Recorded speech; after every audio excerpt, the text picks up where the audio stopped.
রংপুর নগরীর মাসুয়াপাড়া এলাকায় নিজ বাসা থেকে সাবেক স্কুল শিক্ষক সহ একই পরিবারের 4 জনের মরদেহ উদ্ধার করেছে পুলিশ। প্রাথমিক অনুসন্ধানে পুলিশ ও সিআইডির ধারণা, চুরি বা ডাকাতিতে বাধা দেয়ায় এই নৃশংস হত্যাকাণ্ড ঘটেছে। এ ঘটনায় এলাকায় আতঙ্ক ছড়িয়ে পড়েছে। রংপুর বিভাগীয় প্রতিনিধি লিয়াকত আলী বাদলের তথ্যচিত্রে ডেস্ক রিপোর্ট, ক্যামেরায় ছিলেন আলী হায়দার রনি।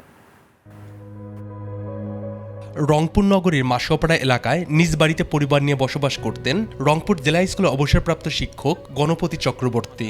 অবসর গ্রহণের পর বাসার সামনেই হোমিওপ্যাথি চিকিৎসক হিসেবে সেবা দিতেন তিনি।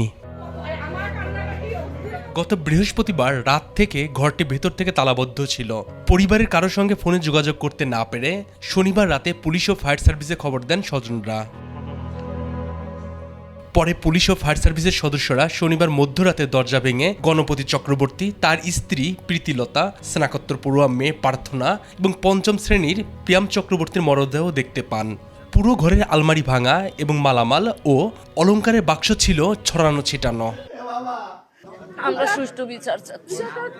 আমরা সরকারের কাছে করজোড়ে সপরিবারের বিচার চাচ্ছি। আমার পরিবারে কেউ নেই, ওই একটাই ছেলে আমার বংশে। এটা অত নৃশংস হত্যাকাণ্ড আমি আমার জীবনে কখনো শুনিনি এবং দেখিও নি।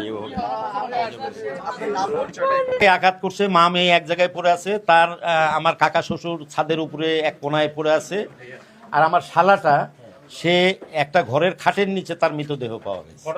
চুরি বা ডাকাতিতে বাধা দেয়ায় এই নৃশংস হত্যাযজ্ঞ ঘটেছে বলে ধারণা করছে পুলিশ।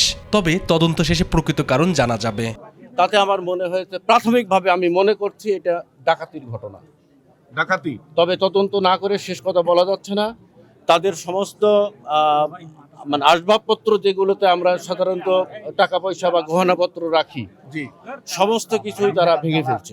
একই পরিবারের 4 জনের হত্যার এই লোমহর্ষক ঘটনা এলাকায় আতঙ্ক ছড়িয়ে পড়েছে। জড়িতদের গ্রেপ্তার করে কঠোর শাস্তির দাবি জানিয়েছেন এলাকাবাসী। মনোয়ার হোসাইন, 21 টেলিভিশন।